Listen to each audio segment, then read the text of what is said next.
Yeah. Good morning, everyone. We're probably going to kick off in about a couple of minutes, but we thought we'd just to avoid me forgetting to press record, and also just to ease ourselves into it. And also, while we're getting settled, there's a little poll I created. Hi, Kate. Good morning. And I think we have.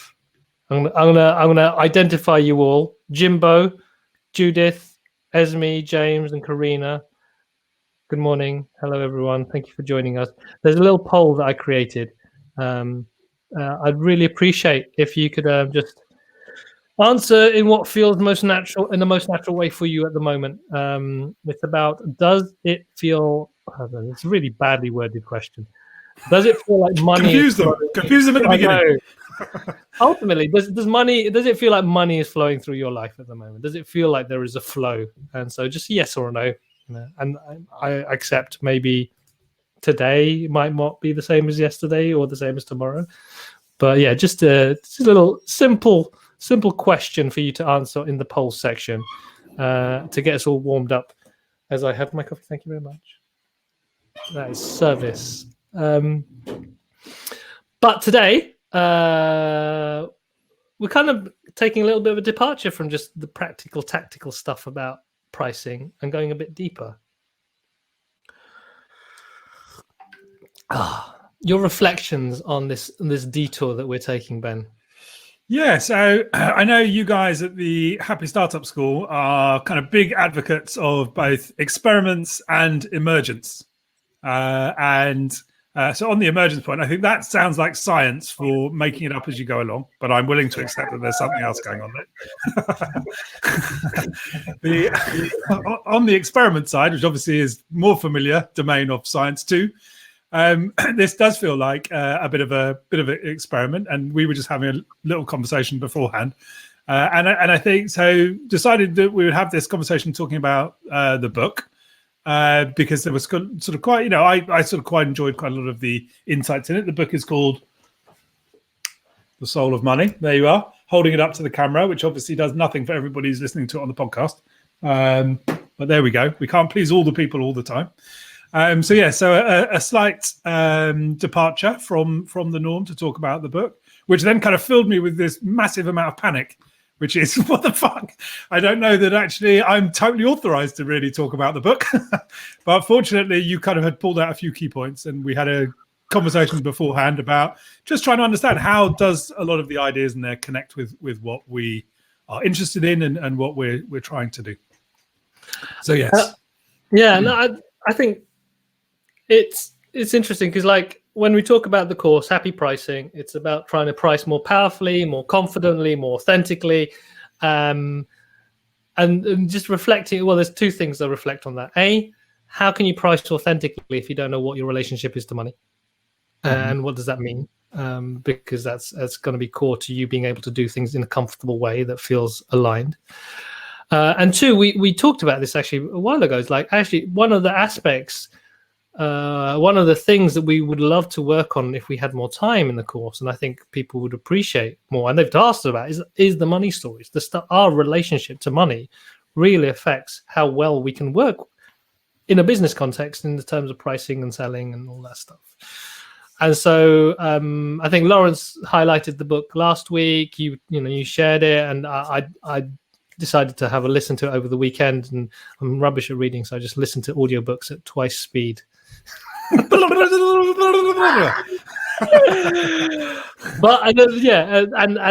what that does, I just picked out some stuff that was really fascinating for me. And there's the big things were the three toxic myths that she talks around money, and that's for me part of what I thought we could talk about today. And so I'm going to share a little poll as well around them. And maybe before anyone starts on them, we can just describe a bit more what these three toxic myths are. So for me, so there are the myths, according to the book, there is never enough, more is better, and that's just the way it is. So there is never enough, and she talks to this in the context of I think is it scarcity and sufficiency or something like that. Is that the two words she uses? So there is never enough. Is that there is a finite amount of money, and there's too many people, and so there's not enough money to go around. So that's one toxic myth. The second one, more is better. The more money we accumulate, the more stuff we get, the better it is. So another myth. And the final one is, and that's the way it is. You can't change it. It is set in stone, and that's the way life works. Is that how you understood those three myths? Yeah. And the only thing that I'd add, which I think is not to sort of complicate it even further, but there's another book which I know, Carlos, we've spoken about before, which is called 30 Lies About Money by Peter Koenig. Look, are you going to retrieve it from a shelf, or are you just leaving the room? There it is. Look at that. Perfect. And the thing that's kind of interesting about kind of both of these is, of course, they are notionally about money, or they are sort of in many respects about money, in the same way that our course and our teaching has pricing on the label. But of course, these are just sort of labels. And actually, where she's talking about in the book, there is never enough money. There is never enough. So this idea about scarcity, there isn't enough money to go around, or that more money is better, and that's just the way it is around money. In part, she's talking about the kind of label of money. But of course, the thing that kind of makes us kind of think and feeds those worries that there's never enough is not just that there is never enough, that there isn't enough money. It's just that the kind of feelings which kind of pervade our day to day are ones of kind of lack and scarcity, that I don't have enough time. And she talks in the book, actually from our first thoughts in the morning often is, I didn't get enough sleep. So that, we kind of have running through so much of the kind of narrative of what we do, this idea that I don't have enough. And so scarcity, of course, then comes to kind of play in the money, is basically the connection that she's making. So so she talks about this kind of idea, this idea that there is never enough is really very, very common, but actually is sort of wrong and quite misleading. Actually, there is not enough. It's actually just a feeling more than it is a reality. And then the same point, the kind of more is better, is just obviously the kind of reverse of that. If we kind of come from a place of kind of feeling that there is a sort of scarcity with it, that there isn't enough, actually that sort of compels a behavior which is about kind of more is better. Like Carlos and I were just talking, that she talks about in this book, but these ideas of kind of greed, hunger, trying to kind of accumulate things because it makes me kind of bigger, stronger, fitter, whatever it might be. These are kind of true in almost many aspects of our life. She's just shining the lens of it on how it turns up with money. So there isn't enough. That creates this thing of there is kind of more is better. And then the third point, that's just the way that it is. I think we were maybe talking about, I can't remember, one of the earlier sort of waking up to money, we were talking about challenging assumptions, and we're talking about challenging assumptions around money, challenging assumptions around what it is that you think your clients are buying, challenging assumptions around the value of your work. This generally kind of challenging assumptions. I think what she's really talking about there, and how it kind of links to what we're interested in, is actually we take so much for granted. And I don't just mean that in a count your blessings kind of way, but equally it can be in a negative way. We assume that things are because that's the way they've always been, that our clients are interested in these things, or that I will not have enough money, or I can only charge these amounts, or whatever the thing might be. We just sort of take as a given loads and loads of assumptions without ever really giving ourselves the time and opportunity to challenge them. And in a kind of true emergent sense, the thought which was just coming into my head then, that given that last point about just the way that it is, I was reminded of the title of our little webinar podcast here, this kind of waking up to money thing. I think what we're sort of interested in is this idea of, okay, so challenging the idea of that's just the way that it is. And so we're interested in a kind of practical sense of challenging the idea of this is just the way that it is, like with kind of pricing and money.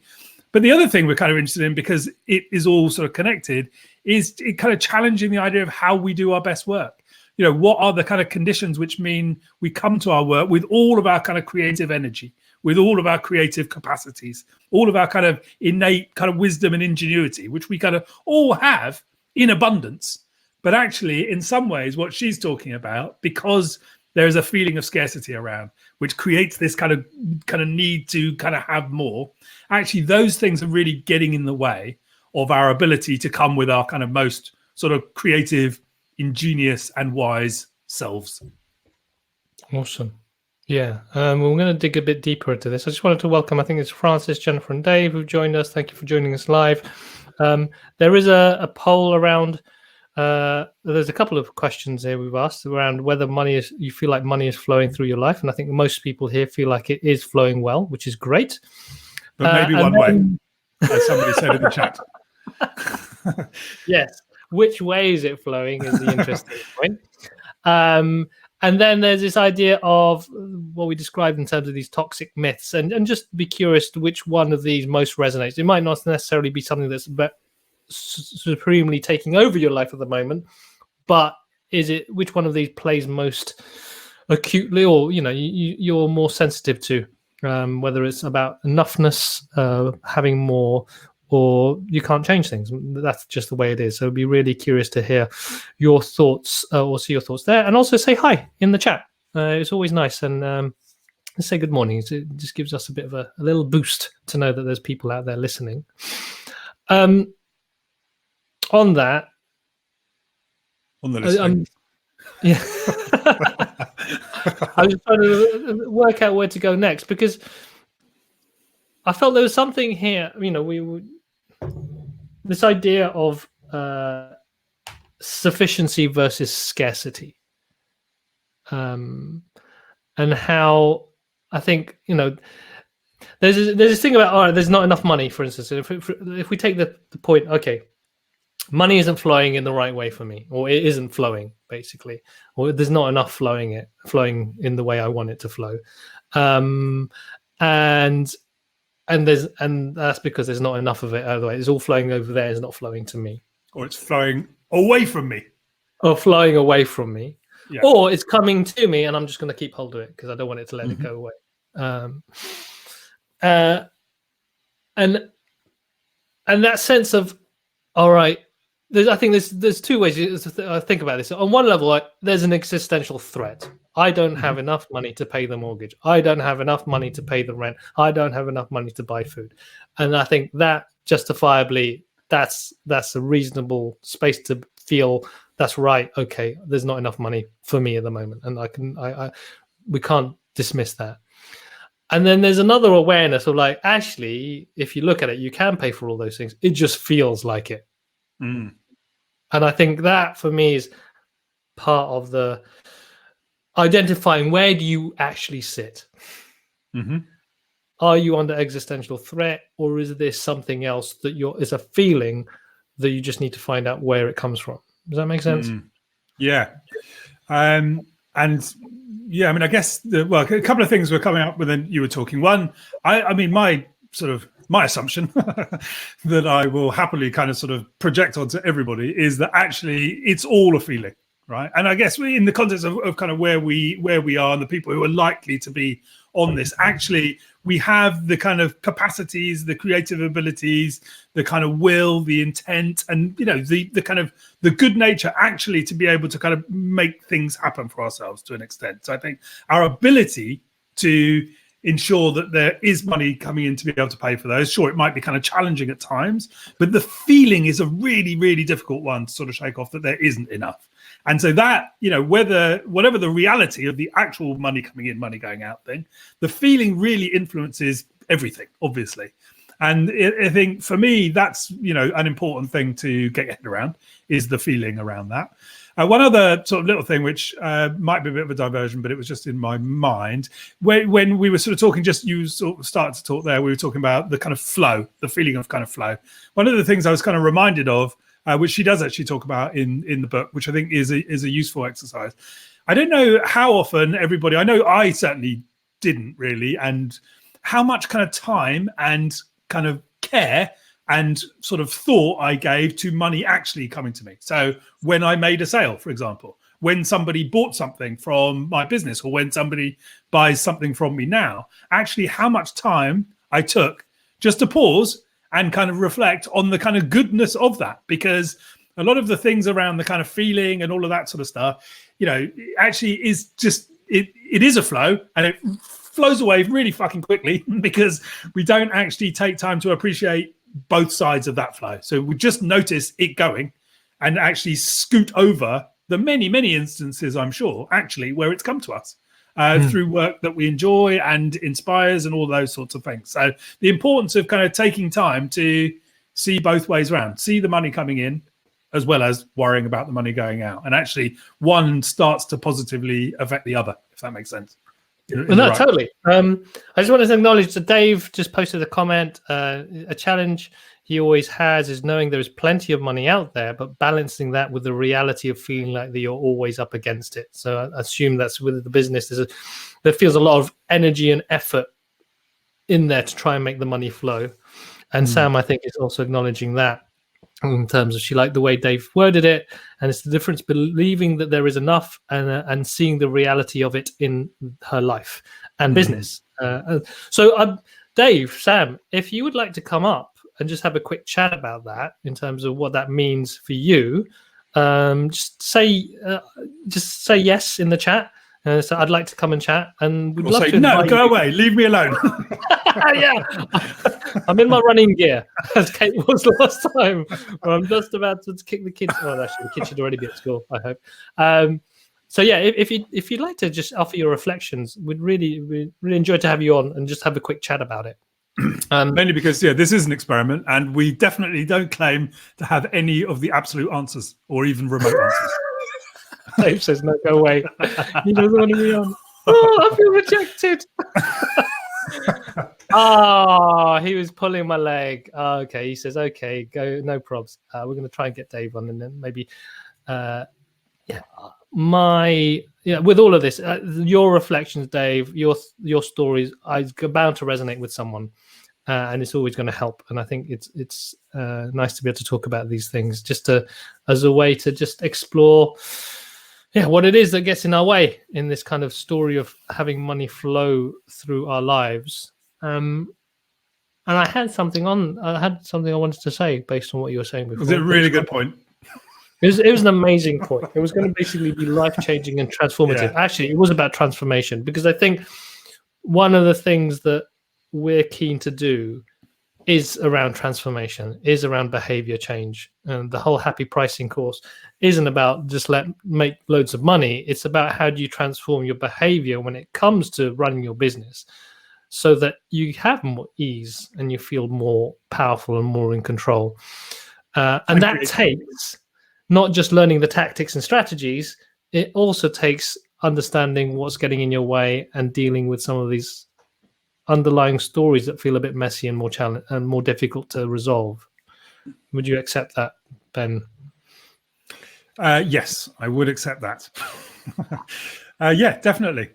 Because I think, this whole sort of journey and like sort of specifically what we're working on together around the kind of pricing stuff. And I know a lot of all of the other things that you also kind of provide and offer through the Happy Startup School more generally is about this kind of sort of transition and actually the transformation. And one of the things that she talks about in the book is she references a talk she was at by the architect, engineer, futurist Buckminster Fuller. And it was in the 70s. And he was doing a kind of worldwide tour at the time around this idea of what he was calling integrity days. And kind of central to his whole kind of talk, his whole thesis was, look, there, particularly at this point in time, which was in the 70s, and I would argue it's only more so now, there is an ability to do so much more with less stuff. And so there is the opportunity then to, to basically, to kind of live with enough. And that's what he was kind of arguing was going to happen. And so he was talking about making this shift from to a you and me perspective. Where it was the lens that we bring to all of our work and everything that we do is about the opportunity of you and me. It's not me versus you. He didn't use those words, but it was the you and me idea. And I think that's very true to what we're doing. Yeah, exactly. I'd love to touch on that later when we talk about pricing. But we have Dave. Hello. Welcome, Dave. Oh, God. I'm Ben. How you doing? Very good. Well, really grateful for you joining us this morning. Thanks for having me on. It looks like you've actually got a green screen behind you. I have actually got a green screen. Is it going to be? You're going to do the weather? It's concealing all manner of ills behind me. And if you see things that are not meant for public consumption, Oh, I'm now really curious. I'll just leave it hanging there like a little hook.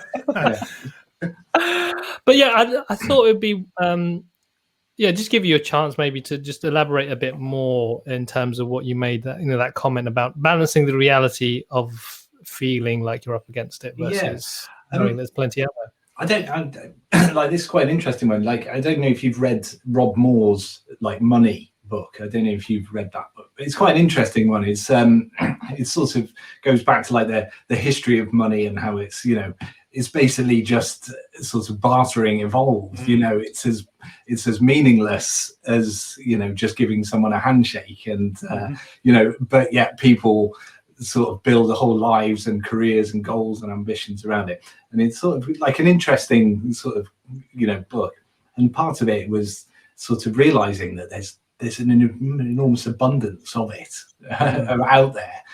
And I think the challenge for me personally has been that I don't come from like a particularly affluent family or anything, so it's sort of working class kind of like roots. So the feeling, like that mental leap that people have where they're used to seeing large amounts of money is like more of a mental leap for me, I think, to like, because you're not used to from an early age seeing it's in your life and the flow that you guys are talking about.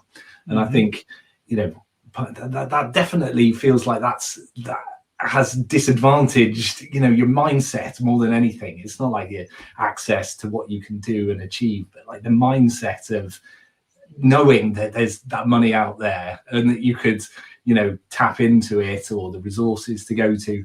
Feels like I have to sometimes get over these bigger mental hurdles to kind of feel like sometimes you're being backed up against the wall, for whatever reason. And I've been in business for sort of 14 years, so I've kind of been through ups and downs, as like the cycles that that we've all been through. And it just I still feel it's a challenge for me, like the mindset of like feeling like there's enough out there when there's so much out there. It's just you're trying to convince yourself so that you're worthy to go and get it. I think sometimes is a challenge. That's really, really good, Dave. I like I didn't know that book, but I think everything that you're sort of talking about there, just essentially money is this thing we've imagined into the world, not us three, we're not only responsible for it, but it has been imagined into the world, and which we now kind of invest almost everything in. Well, actually, even that language I just use, the kind of, it's so kind of pervasive, isn't it? Like we talk about things like I say, we invest in the idea. Everything starts to kind of sort of gather around this thing around money, and we've basically given money all the power, haven't we? And it's like a little forerunner for what's going to happen with artificial intelligence when humans create something that runs rampantly out of control. And so kind of there's something around sort of money which I think has happened with that. I think the interesting thing that was coming up you're talking about, because I sort of totally get you, that the beliefs that we kind of grow up with, like whether we have money around, like we say, we know that there's lots of money in the world because there seems to be people talking about billions of this, trillions of that, and whatever, and we have clients and customers, whatever, so we can see the idea of money out there. But I think one of the things actually which was coming out as you were sort of talking there, which just sort of got me thinking, I know when we do work with companies as well, so I'm just trying to sort of translate it back. I think for me, like money is a really bad, well, not for me, in the work that we do with companies, saying to them that the money is actually a really poor target. So lots of people, if you talk about people in their business, what's your target this year? It's like, I'm going to have this number, this profit, whatever.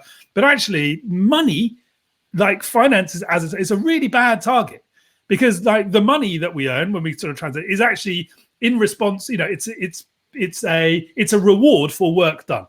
And actually the kind of better target in many respects is the work that you're doing, more than it is the money. And I guess the only reason that's relevant, I bring it back to what you're saying, is maybe the thing to work on is the things that you can do which actually relegate the importance of money more than working out how to get over this imaginary hump of how I can see money in a different way. Because if you and in a really overly simplistic way, but if you kind of went through an audit of all of the kind of attributes that you have and that you bring to the world, from your green screen to your kind of creative abilities and whatever, but if you actually go through all of those things and you kind of recognize and appreciate the real actually kind of inherent value in all of those things, the money actually starts to become less important a little bit in comparison. And I guess the more, in theory, you can spend time in the idea of all of those good attributes, actually the idea of money just is a little bit less important, and the whole is a little bit less compelling. And actually, and like with all of these things, as the attention comes a little bit off one and comes onto the other, actually you're kind of creating a bit more opportunity for that other one to kind of exist a bit more freely too. Yeah. See, I always think, I think as I've got older and I've got kids, I kind of like the actual significance of money. I think, like as you're saying, is less critical. Like I think it's like having a more rounded life is a lot more important to me. So, I was never been kind of driven by targets. Well, I did have patches where I felt, as a sort of a coach we had on board was kind of, this is the way to go. And actually, it never. I went through the motions and got to a certain point, and it felt like, oh God, then do I want to continue on this path? Like where are they going to take me? I'm going to be in a miserable 50-year-old sort of just sat there, kind of going, oh look, I've built an agency with 20 people, and I don't want to go to work. So I sort of took some steps back. So I kind of get the rounded part. And I think I've been trying to focus more on delivering more value, like as a person. So like growth and education and knowledge and things, so you are more valuable to someone else. To then you're have to be less reliant on volume of work and more like quality of your participation in whatever it is that task you're doing. So. Yeah, it's just like still trying to get to that point where you have like financial ambitions. I just think it's a really strange world, isn't it? Because everybody has like this growth mentality to like always got to be moving on to them, get the next thing, get the and life is partially about progress, isn't it? I mean, it's a big part of like feeling fulfilled. The problem is like, so like most other people, their markers of progress are your peers are in like things and inside your house, and so it's quite, I think it's very easy to feel like you're running through treacle sometimes when you're trying to maybe you're just trying to get the value out of the work rather than like monetary, if you see what I mean. I don't know if that's. I'm wondering. So that when you're talking, Dave, it's really fascinating because I'm seeing sort of the way we work with money. There's two levels now. There's how we work operationally with money, because if you're running a business, you have incoming, income and outgoings, and you need to balance that, or you need to make sure that the income is more than the outgoings, and so there's a management of the flow of the numbers. So there's a real clear thing. I need to know what's going on there. I need to have a way of measuring what's going on, and I think that's where a coach, if their measurement of success is based on you pushing that number higher, then they're going to push you to push that number higher. So there's that aspect of like, okay, there's a real clear measurement of progress or success. And there's another level around what came up for me is trust and uncertainty. So we make money now, for instance, so that when we can't make money, we still have money. If that makes sense. When we're older, when we're sick, when something happens in the future, we know we're going to be safe because we have money. And so there's this real interesting thing about what does it mean to step into a place like, I will be fine in the future, no matter what. Yeah. what does that take? And what does that then do to an entrepreneur and someone who does business? Not only in terms of trusting, and not just trusting the future I'll be fine, but like today, I feel like making £100,000. Not that is it good, is it bad? It's like, I'm just going to make it, rather than I need to make it because, or else I won't be able to survive into my 80s or something. Do you see what I'm getting at? Yeah. It's sort of a totally different type of goal, isn't it? When you, rather than it being, it's just something that you'd like to achieve, like a bit like climbing a mountain, I guess, isn't it? It's sort of, rather than a constant slog to some unobtainable, meaningless task. It's a funny I think that one of the other things you mentioned about growth and having a kind of growth mindset, and I think everything that we're talking about here is this is not about growth or not growth. I think clearly where we're kind of at as a society is just valuing trying to grow the wrong things, aren't we? Because actually there's there's abundant opportunities for growth, aren't there? But it's like, what are we growing? Are we kind of growing in a sort of accumulative way, like must get that more money, must get more clients, must get bigger business, blah blah blah, because it's about security and success and all those things? That's one way of growing. But then there are like all the kind of qualities that you're talking about, everything that you've articulated. Each of these things kind of almost could know infinite growth, couldn't they? And in some respects, we're just kind of focused on growing the wrong things, or we have been focused on growing the wrong things. Yeah. I think something I was looking at because kind of starting a new venture, which is sort of my energy, a lot of my energy is going into now. And I think I'm trying to learn from some of the things that I've done, wrong in previous, my previous enterprise. If we call it that, that sounds very grand. It's an absolutely tiny micro business, but is trying to get the purpose right straight from word go. And I think, although it's a very early stage, I'm starting to think about bringing people in and aligning them around things I never did it previously, but sort of getting KPIs for job roles, so that people know that they're doing well, and how you sort of reward people. And it all comes back to money, doesn't it?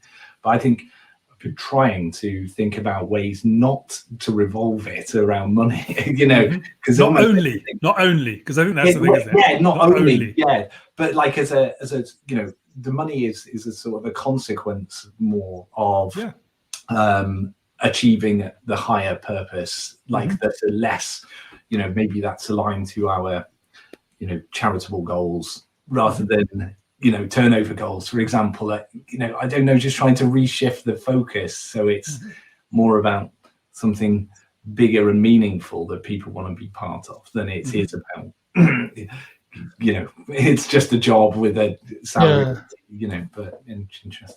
I like the fact that you brought into the conversation the idea of purpose, and when I think about when you're talking about growth, Ben, the potential damage of unfettered growth, mindless growth for growth's sake. And then you talked about purpose, Dave, and I relate that to impact, growth of impact. Growth of impact potentially is a good thing, depending on the kind of impact you want to create. And so, but then there's also, we live in a paradigm, and this is where I'd really want to make, part of my interest is I love the idea of the soul of money, and I really appreciate our beliefs and ideas of what money means really, and the pragmatic understanding that we live in this paradigm, this system that works with money in a certain way. And there are people that we are surrounded with who still think of money in a certain way. So how do we cocoon ourselves, protect ourselves, work? Remember the Ready Brek ads, the glow. You can walk around with this glow. radioactive glow. Little powerful. Billy's glowing. I think it's only a certain age that you can actually really appreciate these images that are going through our minds. But yeah, to protect ourselves from other people's insecurities around money while we develop our own powerful relationship to it and still work with them, if that makes sense. And I think a key thing there, like you're saying, Carlos, is actually not cocooning, isn't it? It's not separating yourself away from those people or those ideas, because like you say, money is hugely important part of everything to do with how we live our lives. And so, but just like I think what's coming out as you're saying there, the kind of better relationship we have with it, the better we are able to help other people and do the stuff that we want to do. Cool. Thank you very much, Dave, for joining us. No, and for thank you. really Thanks, prompting us to think about this in this way. No, thanks. It's been a really interesting chat. Awesome. Well, you Back have to a the great weather map. day. And really, thank you for your thoughts. Thank you. Cool. It's always nice to have someone else because I get bored talking to you, Ben. I know, likewise. I get bored talking to me too. So, any final conclusions from that, Ben? Well, I don't know how kind of useful it is as a conclusion, but the one sort of thought I have actually, like I said, we said at the beginning, came into this really quite unclear where the conversation was sort of going, how appropriate it was to be kind of riffing on someone else's book and how it linked to everything that we're interested in. But have enjoyed the kind of emergent, making it up as you go along qualities of the conversation. So yes, that's my only real thought. I find, it's interesting around trying to link some of the ideas from Soul of Money to what we're trying to help people with in terms of being more intentional and authentic with pricing. And there is something interesting there around, I think one of the things we talk about, and you talk about in the course, where is the value? What dictates the value of what you do? And sometimes the value could be really huge for your customer and they would want to pay lots of money. And whether you accept that or not, and whether you work with that and allow that to flow to you, I think is based in some of the concepts in this book.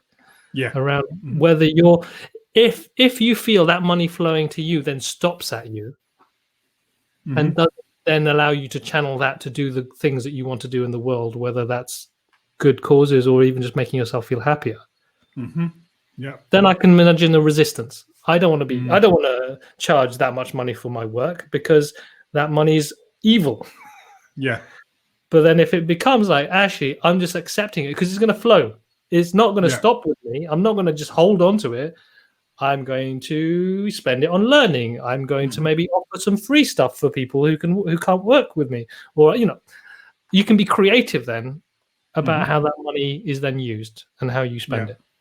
And then, as you're saying, you're really engaging with the flow then, which is the point. Yeah. Yeah, and I think, whether it's money, creativity, energy, I think of the book, The 15 Commitments of a Conscious Leader, and they talk about, I think we discussed this, to me, by me, through me, and I remembered for me. That's a fourth one. But the through me, how do we just become channels of good stuff, of letting, whether it's money, whether it's creativity, whether it's impact, whatever it is, we're not trying to stop it from or control it or put unnecessary stories that block the flow. Yeah. Cool.